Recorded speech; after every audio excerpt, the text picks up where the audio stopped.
coming off here a few moments ago, and conflicts between protesters and the police. Now you can look over there, you see that big plume of acrid black smoke that's coming up in the distance. That is some hay bales that are on fire there and have had tyres thrown on them, and that's why that black smoke is coming up.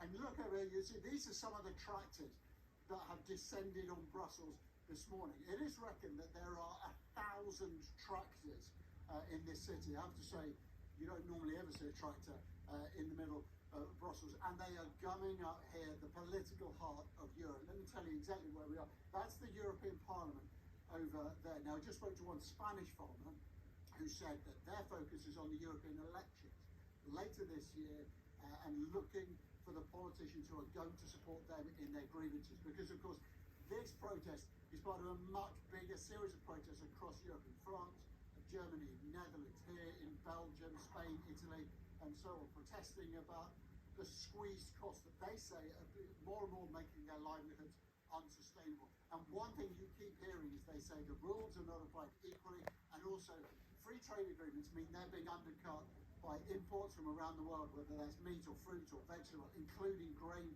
from Ukraine. Now, importantly, down there is the European Council. Now, that is the place where leaders of Europe come together to meet every now and then, and that day is today. So all of the leaders are going to be down there, including Emmanuel Macron from France, Olaf Scholz, the German Chancellor, and so on.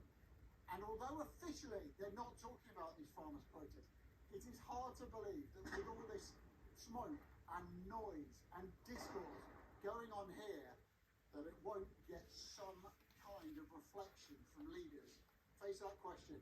We've got all this discontent, all this disruption. What do we do? That was Andy Parsons a little earlier.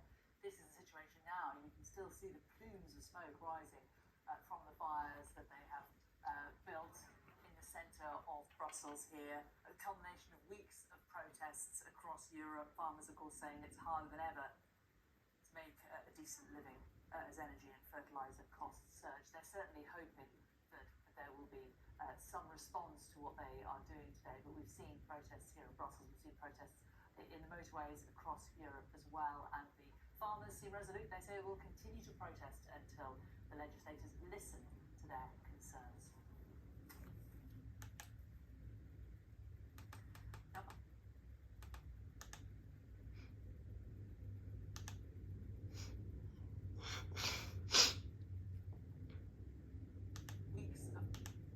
Protests across Europe, farmers of course saying it's harder than ever. Yeah, so Shalom, more praises be unto Yahweh, Bashem El Shai, Bashem El Kakadash. Double honors unto the elder apostles and the elder bishops, that great millstone who were one towards his truth, man. Now, shalom to the 144,000 as well, and Shabbat Shalom. Now, as you saw in that clip there from the Sky News, this is for educational purposes only.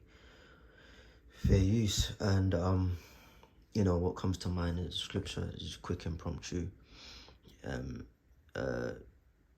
Scriptures speak about there shall be sedition among men, you know, uprisings against governments and powers that be.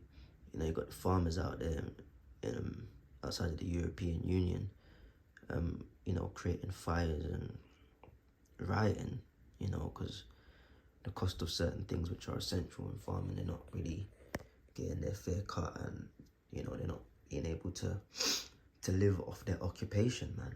You know, and of course farming is important, you know, it's agriculture, man.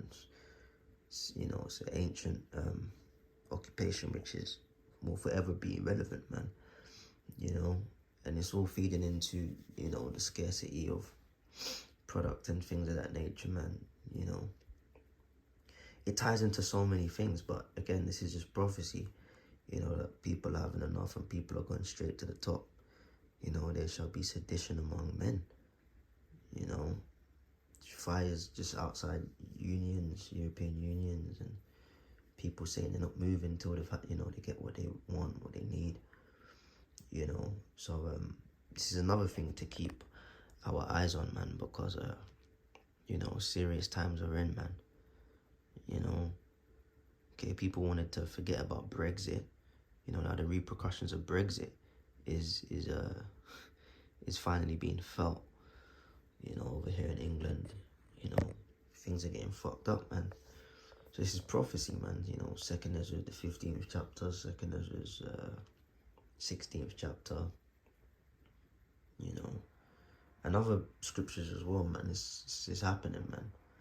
You know, it's happening. This is live, right? And it just, you know, fires all over the place, man.